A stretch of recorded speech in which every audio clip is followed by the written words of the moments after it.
Essa história se passou com o meu bisavô, e quem me contou ela foi o meu pai. E contarei aqui tudo com as palavras do meu velho pai. Bem, era tudo muito tranquilo naquela pequena fazenda isolada das outras partes do mundo. Só para ter uma ideia, era preciso viajar 2 horas de carro para chegar ao local habitado mais próximo. E lá morava o seu João, o dono da fazenda, a sua esposa Cleonice e os seus 4 filhos. Antônio era o mais velho, forte e corajoso.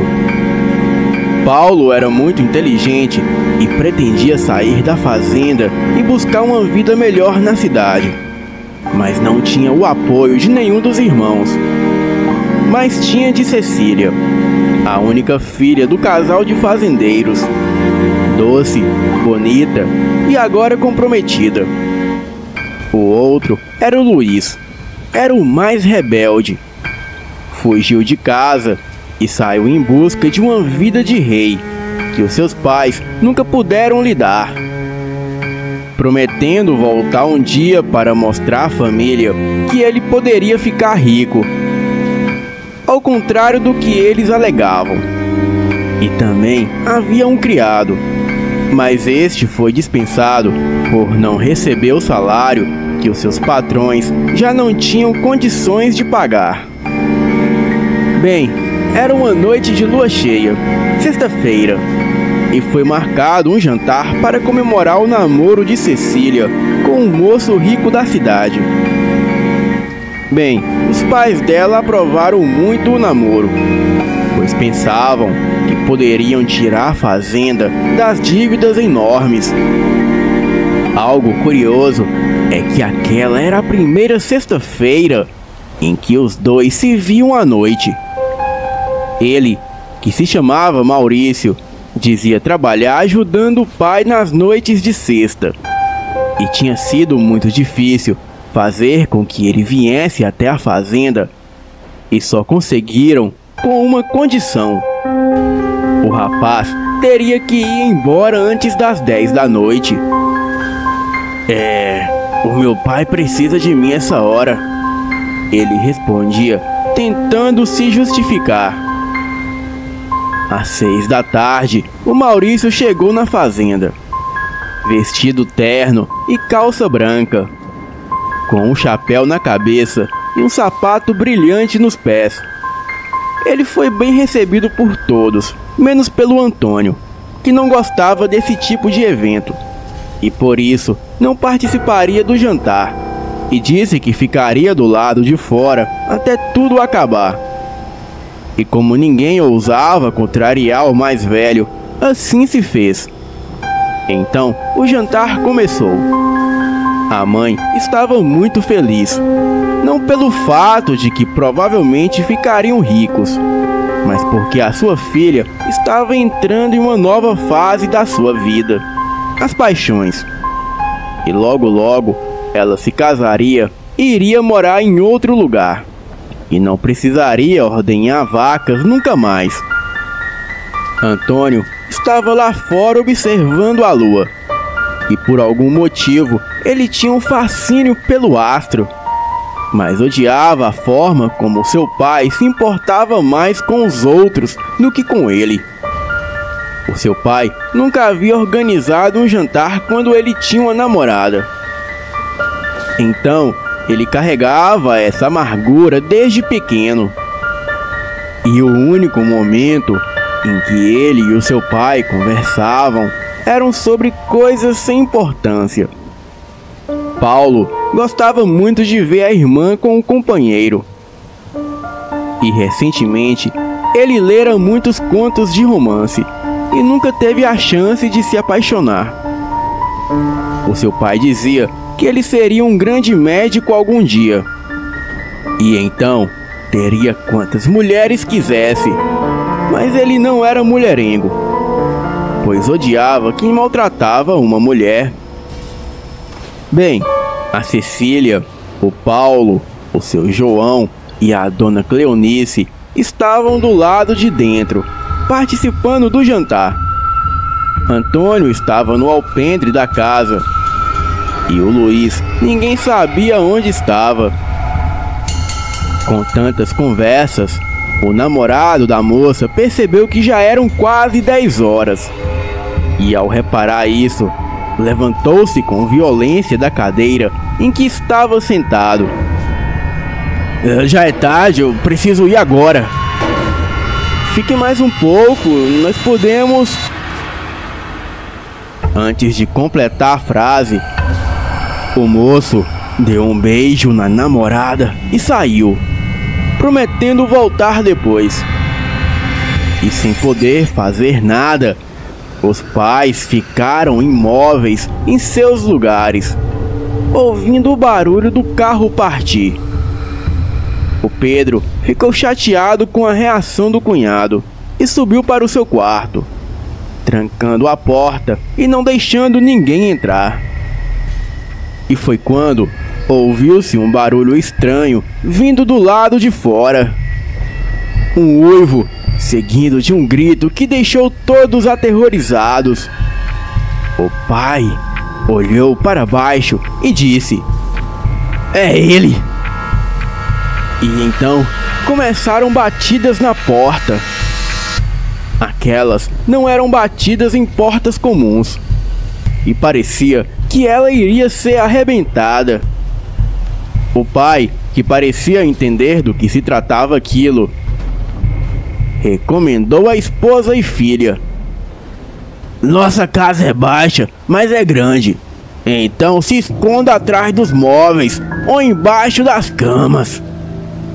"Mas onde está Antônio?" perguntou Cecília. "Ele não será atacado, é impossível." Sem entender nada, a família somente obedeceu.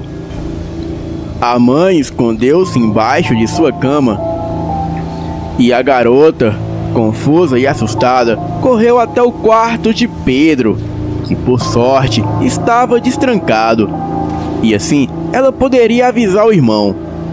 Mas ao entrar no quarto, viu que ele já não estava lá e a janela do quarto estava aberta.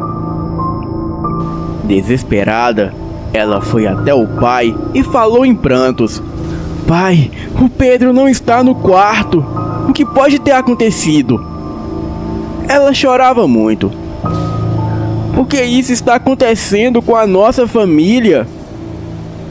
O pai pediu para que a filha se controlasse e falou em voz baixa: "O que está aí fora é o lobisomem. Ele é uma criatura medonha, com o corpo coberto de pelos negros e olhos da cor de fogo. Nas noites de sexta-feira, ele passa por 7 vilarejos em busca de vítimas para saciar sua fome. Mas esse que tá aí fora está faminto apenas de carne. Ele deseja saciar sua sede de vingança." "Vingança? Mas o que fizemos a ele?" "O lobisomem assume essa forma monstruosa apenas nessa noite, nas sextas-feiras. Na verdade, ele é uma pessoa, e talvez alguém que convive com a gente. Ele deseja algo de nós, e temos que sobreviver até o fim dessa noite, e eu vou deixar algo nele, um sinal ou alguma marca." "Pra que isso, pai?" Ela estava intrigada com tudo aquilo. "No findar dessa noite, ele assumirá sua forma de gente, e se for alguém próximo de nós, saberemos." Cecília voltou para o quarto do irmão e fechou a janela que estava aberta. Não sabia se ia ou ficava. Porém, com a insistência do irmão, ela correu, enquanto ele fora devorado pelo monstro. Mas lá na frente, a Cecília encontrou o pai. Ele estava com um facão na mão. Ela disse a ele que o irmão havia sido morto, assim como a sua mãe também havia. O pai só baixou a cabeça e disse à filha que eles tinham que sair dali o mais depressa possível. E assim, ouviram um barulho de coisas sendo quebradas. O lobisomem já se alimentara e agora iria atrás do resto da família. Os dois correram para a mata fechada e ficaram escondidos atrás das árvores, sem saber o que poderia acontecer. E em seguida, ouviram psiu vindo da árvore ao lado. Era Antônio. A Cecília sorriu e quando ia falar com o irmão, o pai colocou-lhe a mão na boca. Mas já era tarde. A criatura sabia onde eles estavam e foi até lá. O pai ficou na frente da filha e preparou o facão para dar um golpe certeiro no pescoço da criatura. Os três ouviam os passos do monstro se aproximando. A lua estava clara, mas coberta pelas nuvens negras que deixavam o lugar ainda mais assustador.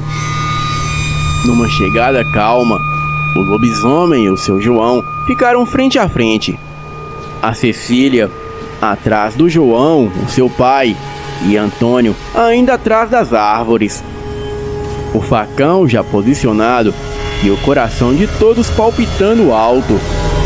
Era uma música para o ouvido do monstro faminto. De repente, o lobisomem pulou em cima do seu João e com uma tamanha agilidade lançou o facão para o filho ao lado. E este passou a arma com uma força fugaz no pescoço da besta. A criatura correu entre as moitas, cambaleando e deixando um rastro de sangue por onde passava. E onde quer que ela fosse, não iria muito longe. Bem, logo de manhã já poderiam reconhecer o rosto do infeliz. Então, pai, filha e filho retornaram ao lar. Todos lamentaram a perda dos demais membros da família. O pai nem tanto, pois era como se ele já soubesse que aquela desgraça aconteceria algum dia. Na manhã seguinte, os três enterraram os falecidos no jardim. Aquele jardim era o mesmo que eles, quando vivos, tanto gostavam de estar. A mãe gostava do cheiro das flores e o filho estudioso usava o lugar para estudar com mais tranquilidade. Em seguida, eles ouviram o barulho de um carro. Era Maurício, o namorado de Cecília, que chegara na fazenda, provavelmente sem saber de nada. Ele já ia explicando que teria de viajar na noite anterior, mas antes que pudesse fazer isso, foi recebido com um abraço apertado e lágrimas sobre os olhos. Cecília prometeu que lhe explicaria tudo depois e o mandou embora. E dentro da casa, com os três reunidos, Cecília perguntou ao pai: "Por que você não desconfiou de Antônio, papai?" Ao que o pai respondeu: Eu nunca dei a atenção que o meu filho mais velho merecia. E nunca lhe dei um jantar digno que nem os outros. Mas lhe dei algo melhor." "O quê?" ela perguntou. Ao que o próprio Antônio respondeu: "As histórias sem noção que papai me contava era sobre essa besta. Ele me contou tudo, e por isso consegui me defender de todas as suas artimanhas, e ainda estou vivo." O pai abraçou o filho, e depois de um pedido de desculpas, os dois se entenderam. E depois que resolveram tudo, partiram para a mata, além dos domínios da fazenda, para ver se encontravam o desgraçado responsável por tudo aquilo. Foram para a mesma área onde o lobisomem fugiu ferido e seguiram na mesma direção. E depois de alguns minutos de caminhada, encontraram um corpo, aparentemente sem vida. E o mesmo estava virado para baixo. Seu João se aproximou e virou o corpo. Bem, ele já sabia de quem se tratava.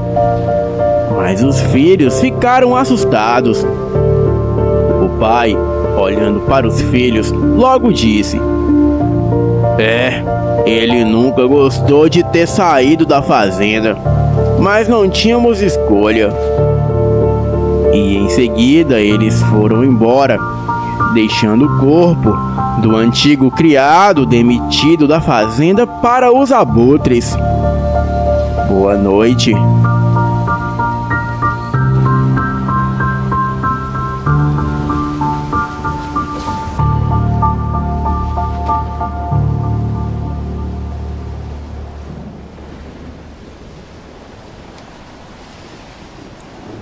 Minha mãe é amiga do lobisomem e ele não gosta de nós.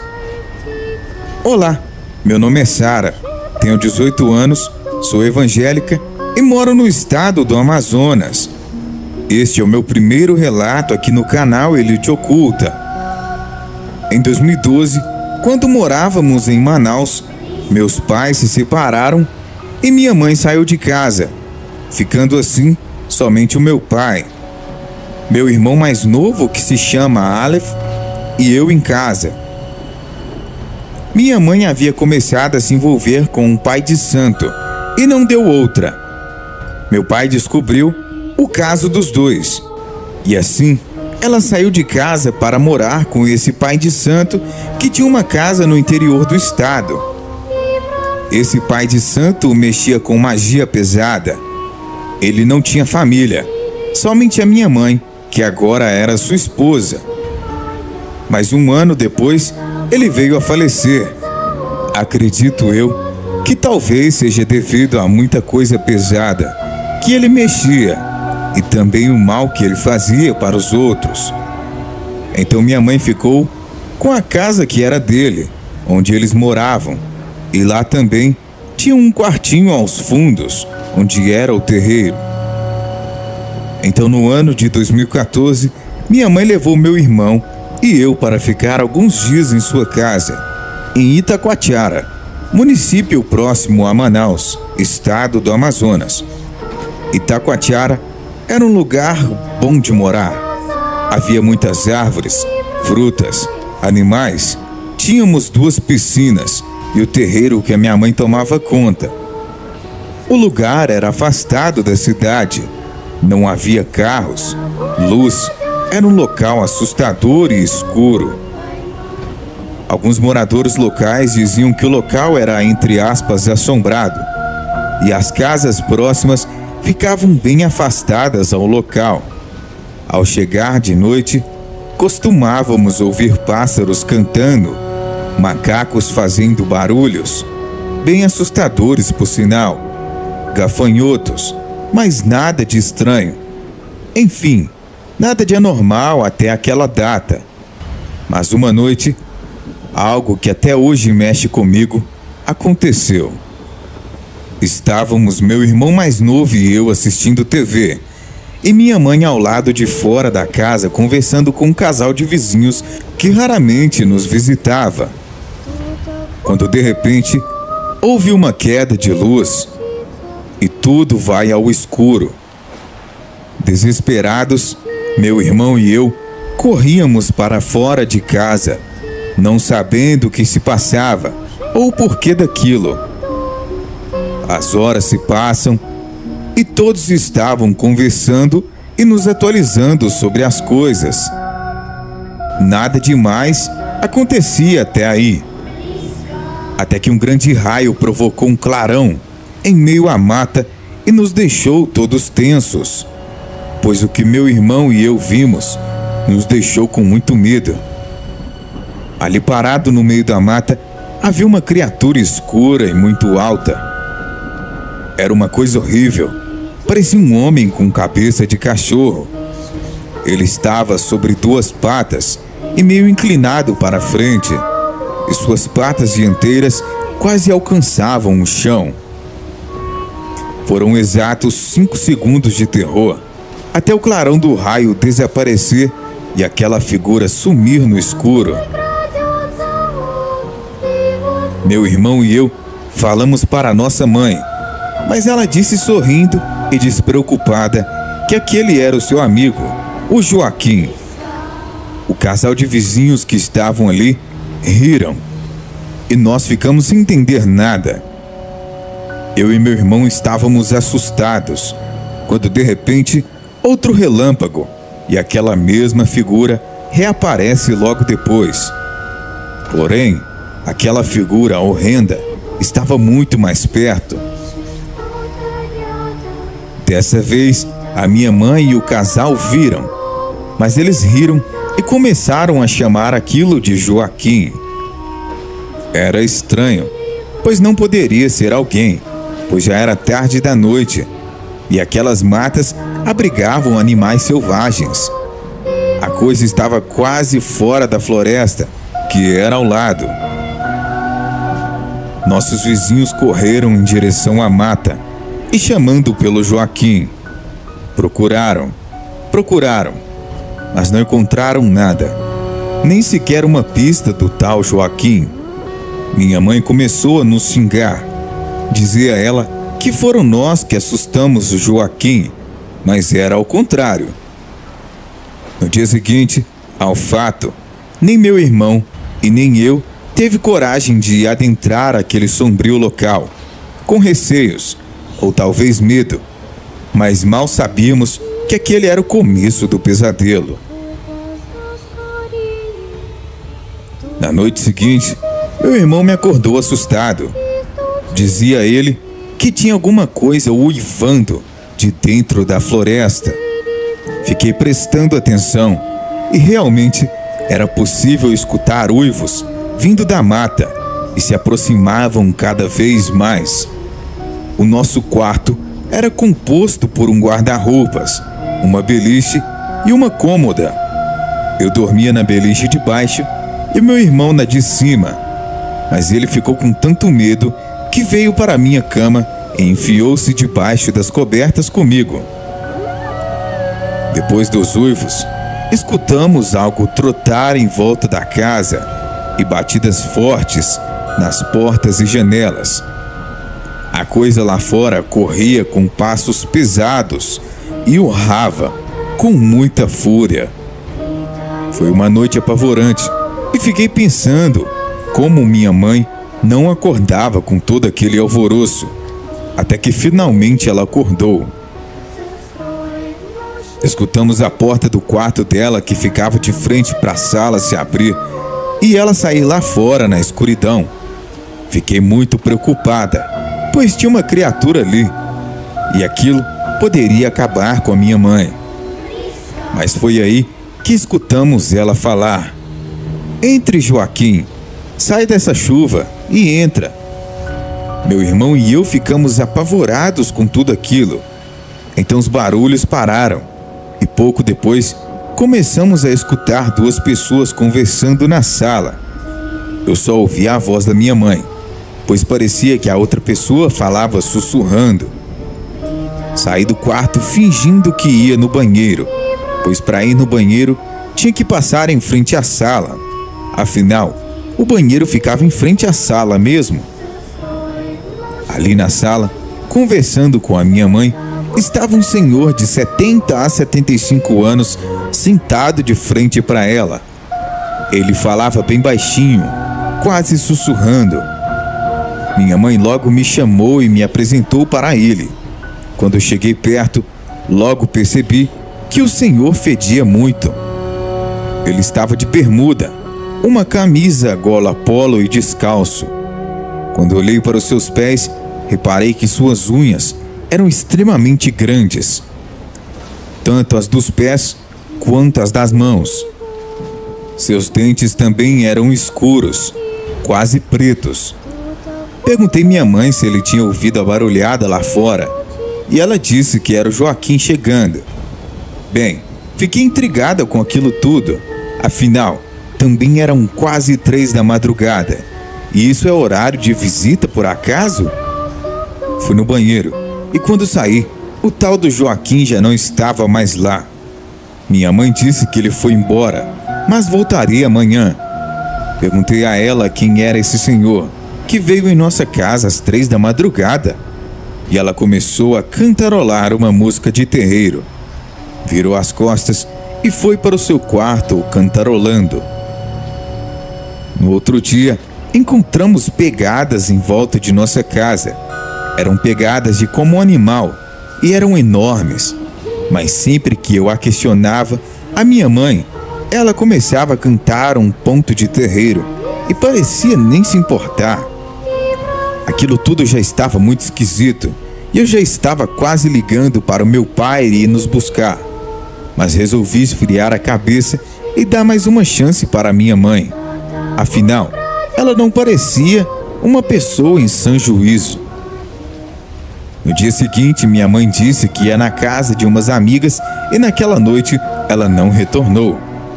Não podíamos fazer nada, pois nem telefone celular ela tinha. Então o jeito era esperar ela voltar. Meu irmão e eu ficamos vendo filme de terror até tarde pela televisão da sala. Na metade do filme, ele se levantou e foi para o quarto dormir. Então continuei assistindo até 1h da manhã, até que desliguei e resolvi dormir também. Era cerca de 1h30, pouco depois de eu me deitar. Escuto passos ecoarem em cima do telhado. Arregalei os olhos. Acordei meu irmão para ver se ele também estava ouvindo, mas nada. Ele não acordou e dormia profundamente. Levantei-me e rapidamente corri até a porta e a abri, tomando cuidado para a chave não fazer barulho. Coloquei a cabeça para fora e olhei para o telhado da garagem. E lá estava. Uma sombra passava da laje do terreiro para as telhas de amianto da casa. Parecia uma sombra humana, mas não consegui ver nada além do vulto. Foi algo rápido, mas suficiente para me fazer voltar para dentro. Tremendo de medo e com a respiração acelerada, corri até o telefone fixo e disquei o número da polícia. No fundo eu sabia que aquilo não era coisa desse mundo. Falando baixo, quase sussurrando, informei o que estava ocorrendo. Abre aspas. Estou ouvindo passos em cima da minha casa e vi uma sombra passando do telhado dos fundos para a minha casa. A atendente deu instruções para que eu trancasse a porta e esperasse, e os passos continuaram. Cerca de 5 minutos depois, pude ver os reflexos do giroflex passando pelas frestas da janela. Abri a porta e um policial disse que estava ali para atender a um chamado. Acordei meu irmão e saí para abrir o portão. 2 policiais entraram em casa, enquanto um subia no telhado e outro analisava o terreiro de macumba aos fundos. Contei o que ocorreu e eles verificaram com uma lanterna os telhados e tudo em volta. Mas nada. Os policiais perguntaram por minha mãe e eu disse que ela saiu e ainda não tinha voltado. Mas eles nem deram muita importância. Afinal, éramos 2 crianças sozinhas em casa. Agradeci profundamente o ocorrido e voltei para dentro. Os policiais disseram que se ocorresse de novo, que eu voltasse a ligar para eles. Minha mãe voltou para casa pela manhã. Eu contei o que vi e ela não pareceu se importar. Estava agitada e xingava um tanto de gente que nem sabiam quem era. Dizia que as amigas dela eram falsas e que ela faria um trabalho para destruí-las e que elas não sabiam com quem estava se mexendo. Eu não entendi foi nada. Minha mãe pediu que meu irmão e eu limpássemos o terreiro, que naquela noite ela receberia o Joaquim para uma consulta espiritual. Assim fizemos, mas mesmo achando o seu Joaquim muito esquisito, e também o horário que ele ia para uma consulta, que era às 10 da noite.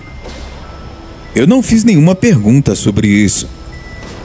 Por volta das 23 horas, minha mãe andava inquieta pela casa perguntando a si mesma: cadê o seu Joaquim, que ainda não havia aparecido? Até que escutamos um uivo muito alto vindo de perto da nossa casa. Minha mãe já abriu um sorriso e disse: ele chegou. Perguntei à minha mãe quem era e ela saiu lá fora, me deixando com cara de tacho. Depois escutei ela conversar com alguém e segui em direção ao terreiro, que ficava aos fundos de nossa casa. Mas pela janela eu só vi a minha mãe passar do lado de fora, indo para o terreiro. Eu já estava ficando louca junto com ela. Então fui até o terreiro ver quem era a pessoa misteriosa que estava ali. E digo que me arrependo até hoje de ter feito isso. Quando abriram o portãozinho do terreiro, eu vi uma das coisas mais aterrorizantes de toda a minha vida. Minha mãe estava dançando e girando, como se estivesse incorporada. E ali próximo às imagens de Quimbanda, estava aquela coisa grotesca que vi pelo reflexo do trovão na mata. Ele estava sobre 4 patas e olhava para mim com seus olhos vermelhos que pareciam brasas e aquela imensa cabeça de cachorro. Minha mãe nem se incomodava e continuava dançando ali em volta da coisa. A criatura exalava um fedor de podre. Era nauseante. Eu, paralisada de medo, tirei forças de não sei onde e corri para dentro de casa. Tranquei toda a casa por dentro e liguei para o meu pai. Disse para ele ir nos buscar urgente. Ele disse que não podia ir aquela noite, mas que ia logo de manhã. Meu irmão e eu nos trancamos no quarto e só saímos dali quando amanheceu. Minha mãe estava seminua deitada no sofá da sala. Meu pai logo chegou e nossas coisas já estavam prontas. Contamos a ele tudo o que aconteceu. Ele não falou se acreditou ou não, mas internou a minha mãe em um hospital psiquiátrico. Ela recebeu alta meses mais tarde, porém faleceu 1 ano depois. Ela foi achada destroçada na mata, perto de onde ela morava. A polícia disse que foi onça, mas meu irmão e eu sabemos o que de fato foi o causador de sua morte. Bem, Fael, o sobrenatural existe. Por isso, na dúvida, é melhor acreditar. Em breve trarei outros relatos para o canal. Boa noite.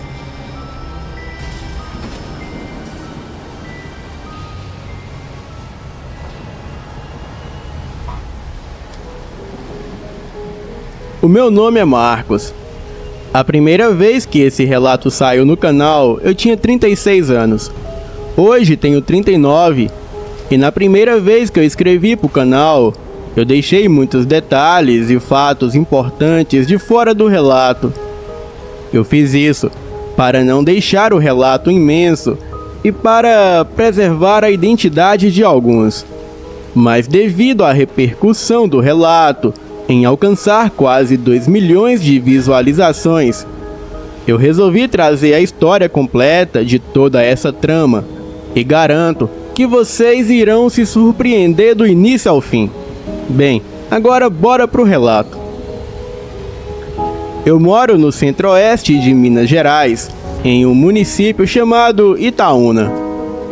Queria não dizer o nome da cidade, pois o caso que eu vou contar é muito famoso aqui na região e até hoje afeta a minha família e também vai afetar você que ouve esse relato. Sou filho de fazendeiro, criador de gado e não somos ricos, mas temos uma vida financeira equilibrada. Bem, eu sempre me emociono quando lembro dessa história. E para falar a verdade, eu estou até chorando no momento em que estou escrevendo. No ano de 1982, eu nasci e vivi toda a minha vida na fazenda. Eu tive uma vida muito feliz. Claro que o meu pai exigiu muito de mim. Então eu tive que trabalhar duro na fazenda para conseguir ter dinheiro para se divertir com os amigos. Estudei e formei no ano de 2001. Me casei com uma moça muito linda chamada Sueli. Namoramos 4 anos e quando nos casamos, a cidade inteira parou para ver o nosso casamento. Parecia um casamento de filme romântico. Herdei do meu pai um pequeno sítio na região e me formei para veterinário e fui trabalhar com meu pai. Tive 2 filhas, Carol, a mais velha, e a Priscila, a mais nova. O sítio ficava em uma região muito calma e tranquila, além de muito bonita. Bem, eu vivia no paraíso e não tinha vontade de morar na cidade grande. Mas no ano de 2002, o meu pai veio a falecer e como eu era filho único, eu herdei tudo e fui morar na fazenda grande junto com a minha mãe e a minha família. No ano de 2004, a minha mãe veio a falecer de um ataque cardíaco. Fiquei arrasado com o ocorrido porque eu era muito apegado a ela. Mas com o tempo, eu aprendi a superar isso e prossegui com a minha vida. E ficando assim, somente eu, a minha esposa e 2 filhas.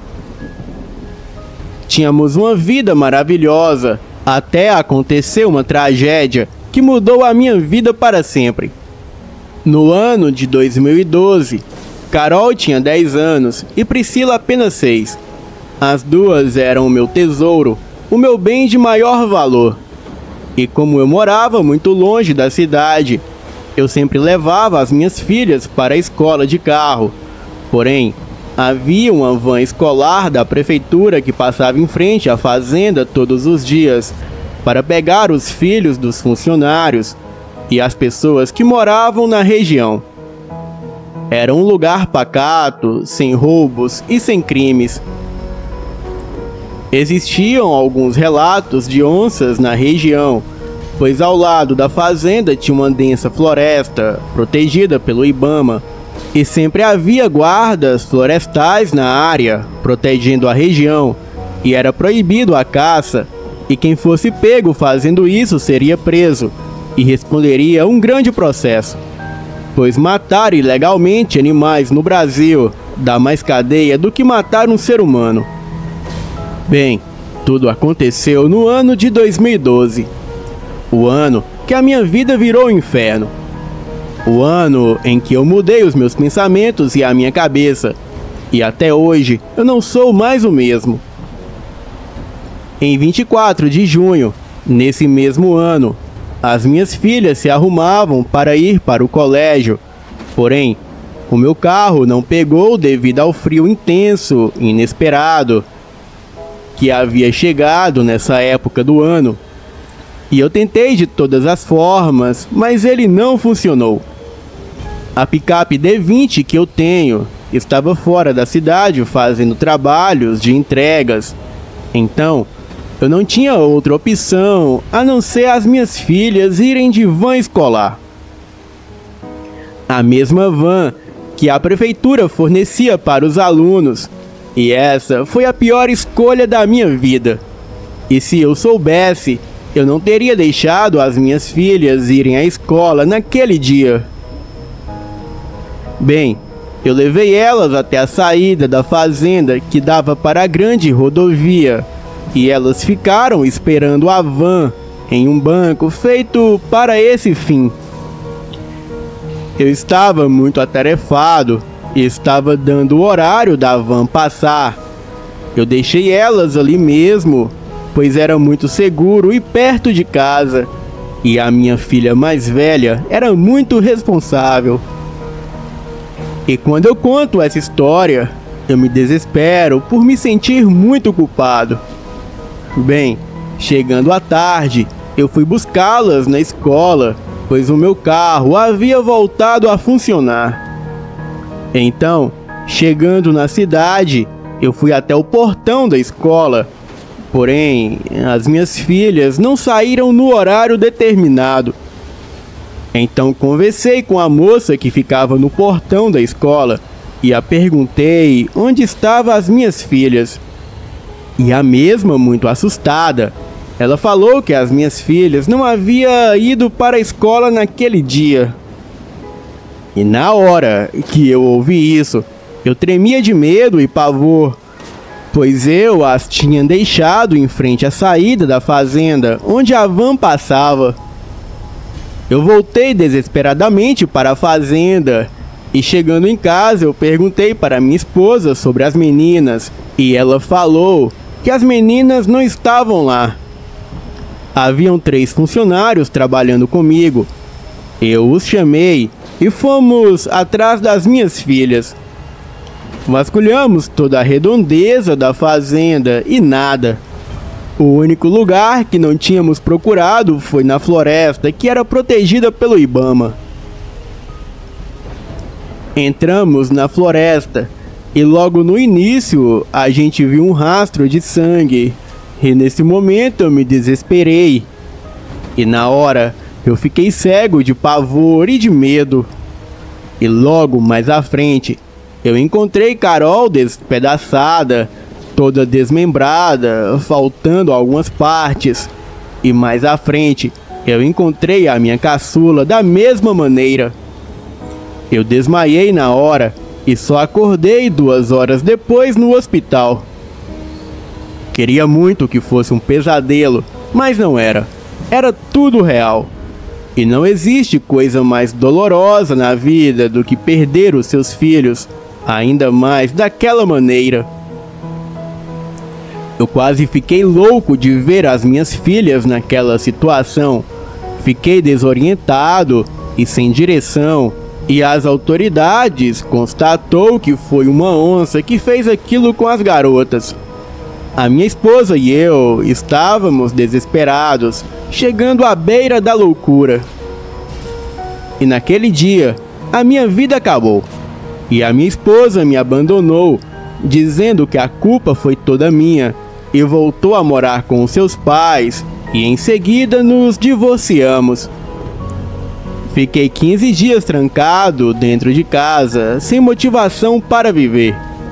Até que um certo dia, eu recebi a visita de um antigo amigo do meu pai. O mesmo se chamava Osório.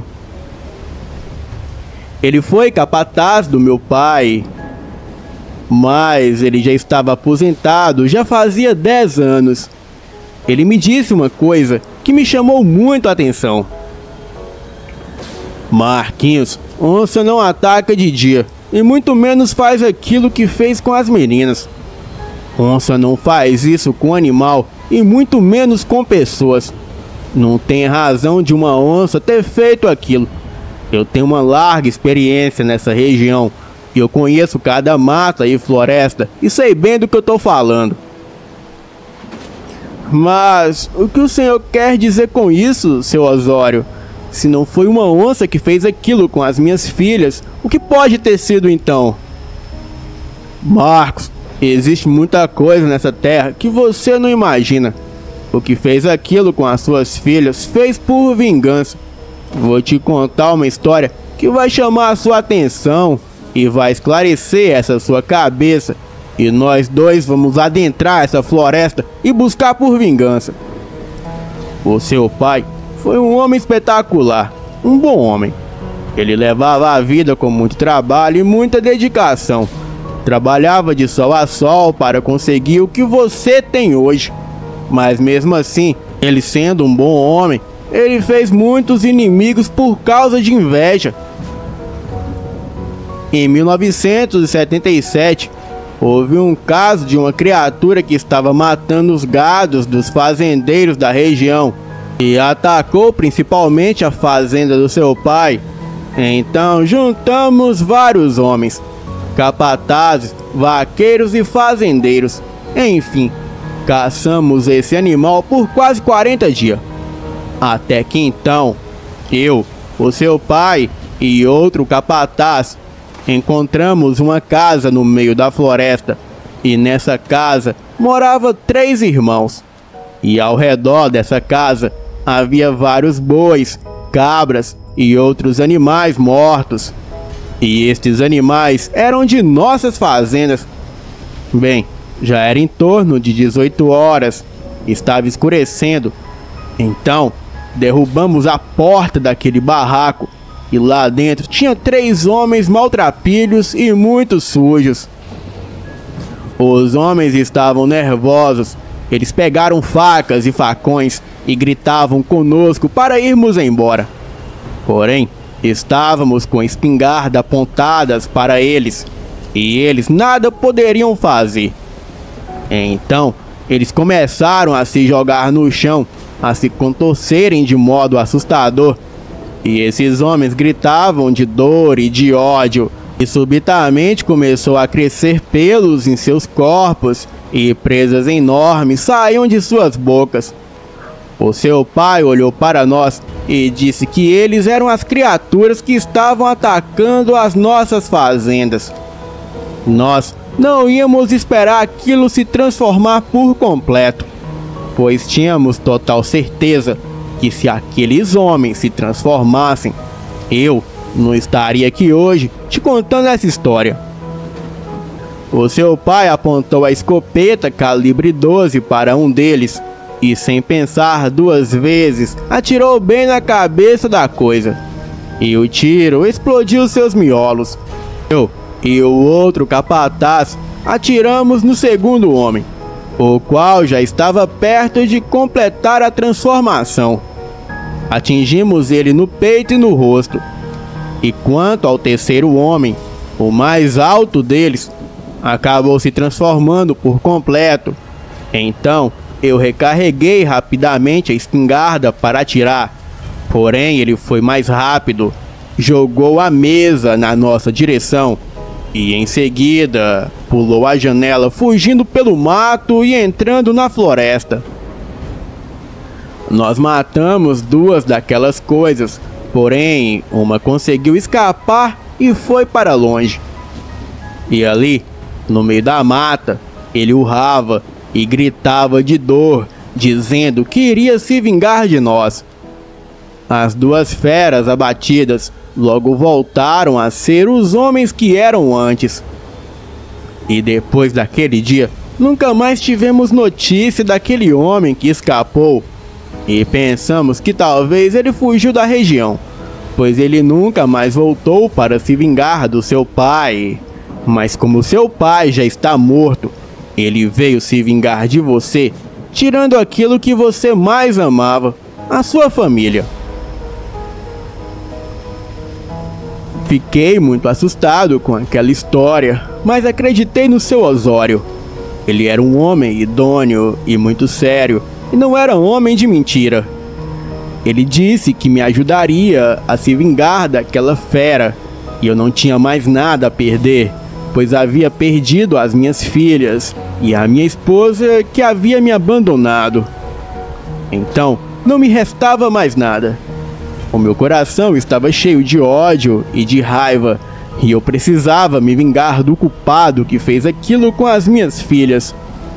O meu pai e os seus amigos mataram 2 feras, e a que sobreviveu, ele veio buscar vingança em mim, que até então nem sabia da sua existência.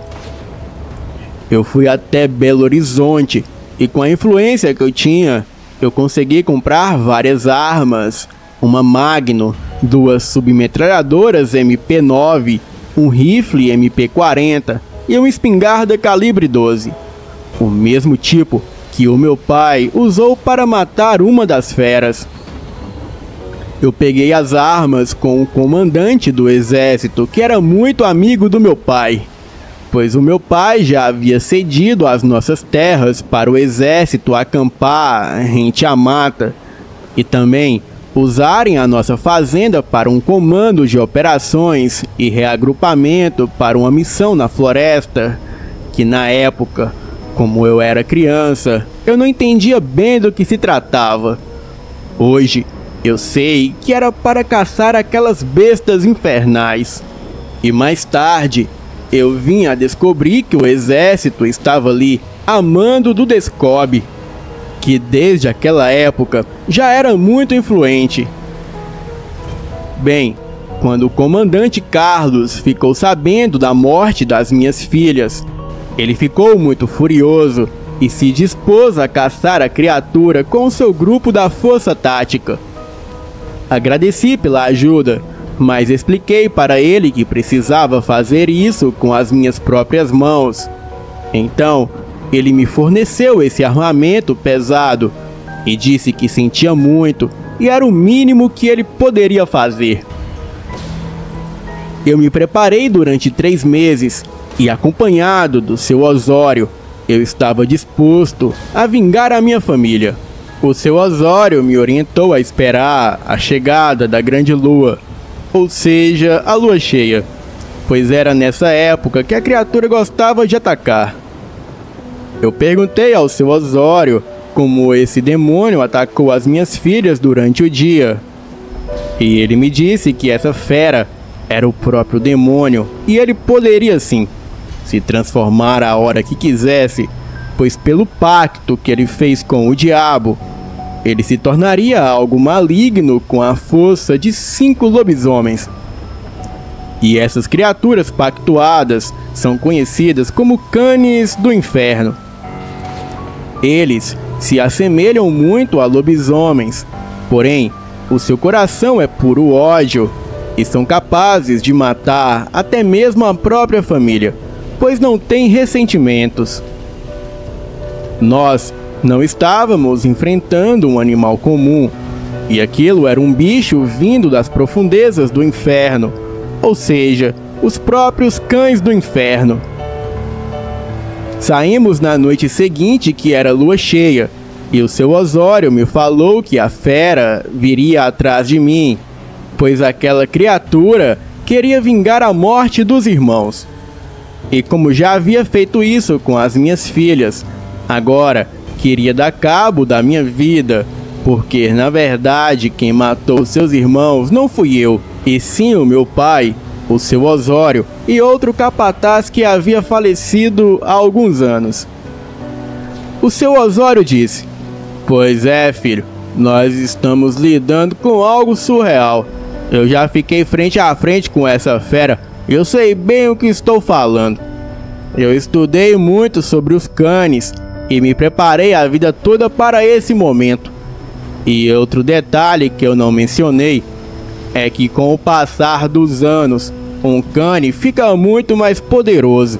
E a essa altura, esse Cane deve derrubar brincando uns 7 a 8 lobisomens. Essa criatura não vai ficar sossegado até te matar. Infelizmente, essa é a realidade. Mas nós temos motivos pessoais para enfrentar essa coisa e estamos preparados para matar ou morrer." Nos dias seguintes, fizemos algumas armadilhas ao redor da fazenda, principalmente perto da casa, para nos avisar quando a fera chegasse perto. Pois uma fera sabe a hora certa de atacar. E o Osório disse que a fera era inteligente e ela pode estar nos observando e nos ouvindo e provavelmente sabe que estamos planejando caçá-la. A noite chegou e sem dúvida seria a noite mais longa da minha vida. E durante 3 horas nós ficamos na frente da casa da fazenda, esperando o momento certo para atacar. Então, ouvimos ao longe um urro muito alto vindo da floresta. Em seguida, me corre um calafrio na minha espinha e eu senti o meu coração bater acelerado e todos os animais da fazenda ficaram alvoroçados. Eu tinha uma cadela pastor alemão muito valente e quando ela ouviu aquele uivo da criatura, ela se escondeu e começou a grunhir, pois até a minha cachorra sentiu que iríamos enfrentar algo tenebroso. Colocamos algumas armadilhas no cercado em frente da casa, como cordas amarradas nas árvores com alguns sinos, daqueles que colocam no pescoço dos bois. E estávamos cochilando na cadeira de balanço, e mais tarde fomos acordados com um barulho de sinos vindo da mata. Algo havia tocado as armadilhas. Ficamos em alerta e de repente apareceu uma silhueta negra. E o seu Osório automaticamente apontou com o cano da espingarda na direção da silhueta, dizendo que a fera havia ultrapassado a cerca.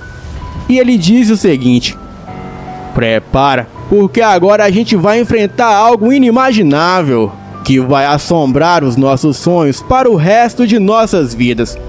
Isso é, se sobrevivemos. Neste momento, o cheiro de carniça podre tomou conta do ambiente, pois era um cheiro insuportável. Comecei a ouvir passos pesados vindo em minha direção. Eu senti um calafrio tão grande na minha espinha que eu nunca pensei que sentiria algo assim toda a minha vida.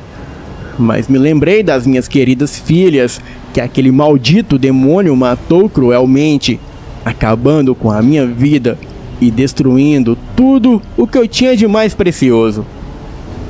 Muitas pessoas não acreditam no mal, acham que é folclore, mas se um dia essas pessoas tiverem um encontro com esse Kani, mudarão seus pensamentos igual eu mudei o meu. O diabo existe e ele está sobre a terra fazendo mal. A coisa não demorou muito para vir até nós. Aquilo veio sorrateiramente pela escuridão e com um único salto, aquilo subiu em cima do telhado da casa da fazenda. Eu saí no terreiro com a espingarda em punho, procurando aquilo em cima do telhado. Então, já nos fundos da casa, a criatura saltou do telhado para trás de mim. E de repente, eu fiquei frente a frente com o assassino das minhas filhas. O seu Osório deu um tiro de calibre 38 na criatura, acertando somente um tiro de 5 disparos. A fera, com os olhos vermelhos e com mais ou menos 2,5 metros de altura, se pôs de pé como uma pessoa, olhou para o seu Osório com os olhos de raiva e de ódio. A coisa que se movia como o vento era muito rápida e sagaz, e com muita rapidez ela deu uma patada no seu Osório, o jogando muito longe, e eu rapidamente dei um tiro de 12 nas costas da criatura, o jogando alguns metros à frente com o impacto. Eu puxei o guarda-mão da espingarda e dei outro tiro a queima-roupa na criatura, fazendo voar um pedaço de suas costas. Eu pensei que já estava tudo acabado, mas a fera foi se levantando aos poucos, e como eu não teria tempo suficiente para recarregar a 12, eu puxei a pistola da cintura, mas a fera foi mais rápida e me atacou com uma patada, me fazendo cair atordoado vários metros à frente. A minha arma caiu ao longe e eu pensei que seria o nosso fim. E a fera rosnava como um cão e em seguida foi até o seu Osório para terminar o serviço. A fera gigantesca o levantou pelas pernas enquanto rosnava em sua cara. Eu não podia fazer nada, pois ainda estava atordoado pela violência do impacto que fui arremessado. Em seguida, eu escuto um tiro e a criatura solta o seu Osório, cambaleia para trás e dá um urro em seguida. E pelo barulho e precisão, só poderia ser um tiro de rifle. Isso foi tempo suficiente para mim recarregar a 12, mirar nas costas daquela criatura e atirar novamente. Acertei um tiro de 12 bem na espinha daquela fera maldita, bem antes dela se levantar e fugir. E depois de ser acertada pelo tiro de 12, a criatura deu um grito de dor que doeu os meus ouvidos. E pelo visto, esse terceiro tiro de 12 causou bastante danos na fera. Eu tive que colocar as mãos para tapar o barulho daquele urro estridente. Aquela coisa então cambaleou e caiu de joelhos. Eu me levantei e fui até em sua direção. Fiquei frente a frente com a fera assassina e disse o seguinte: esse tiro é pelas minhas filhas. Então, atirei com a 12 a queima-roupas na cabeça daquele demônio, fazendo a sua cabeça explodir e sumir do corpo. Em seguida, apareceu a pessoa que deu o tiro misterioso de rifle. Era Susan, uma amiga do comandante Carlos. Ele pediu que ela fosse até a minha fazenda, pois sabia que eu precisaria de ajuda. Ela ficou escondida em cima de um celeiro onde se colocava os fenos, a uns 200 metros de onde estávamos. Ela ficou lá o tempo todo com o rifle apontado para a fera, só esperando o momento certo para atirar. Eu percebi que em sua roupa estava escrito o nome Descobre, mas na época eu não dei muita importância. Bem, eu agradeci muito a Susan, e quando voltei a minha atenção para a fera, olhei a sua fisionomia e vi que aquele homem era um dos meus capatazes, ou seja, o inimigo estava perto de mim o tempo todo e sabia dos meus planos, assim como o seu Osório disse. Mas ele não contava que Susan nos ajudaria, pois o tiro que ela deu de rifle foi fundamental para que eu tivesse tempo para exterminar a criatura. A fera conhecia todos os meus passos e por pouco eu não me tornei outra de suas vítimas. Em seguida, eu sentei e chorei muito, pois a minha família estava vingada. O seu Osório recuperou a consciência e estava muito machucado, pois a patada que ele levou da fera quebrou seu braço e uma das suas pernas. Mas ele estava bem e sobreviveu. Eu digo a todos que às vezes o inimigo está no nosso meio, coletando informações sobre nós. E os piores inimigos são aqueles que se fingem de amigos. Para a polícia, eu disse que aquele homem tentou invadir a minha fazenda e tentou roubar as minhas criações. Eu tentei o render, mas ele me atacou e atacou seu Osório. Susan, como era um membro do Descobre e tinha que manter tudo em sigilo, ela não poderia ser a minha testemunha, pois a polícia perguntaria o porquê do exército estar envolvido nisso. Então ela foi embora naquela mesma noite. Eu fui processado, mas consegui escapar. E a minha família estava vingada, mas a minha alma ainda estava destruída. Vendi a fazenda e fui embora de Minas Gerais. Hoje eu moro na cidade de Serra, no Espírito Santo. E sou comerciante e tenho um pequeno negócio onde consigo sobreviver de fachada. Pois 2 anos depois do ocorrido, eu recebi uma visita do comandante Carlos, e o mesmo estava acompanhado de 2 outros homens que pareciam terem muito conceito no exército. Eles eram do Descobre e me convidou para participar do programa de treinamento e fazer parte da organização. E eu aceitei, é claro, pois estava determinado a matar qualquer cane do inferno que eu encontrasse em minha frente, e até mesmo lobisomens de sina. A minha história parece um filme de terror, mas é real. E vocês nem imaginam o tanto de pessoas que somem sem deixar vestígios, onde as autoridades não podem explicar os seus paradeiros.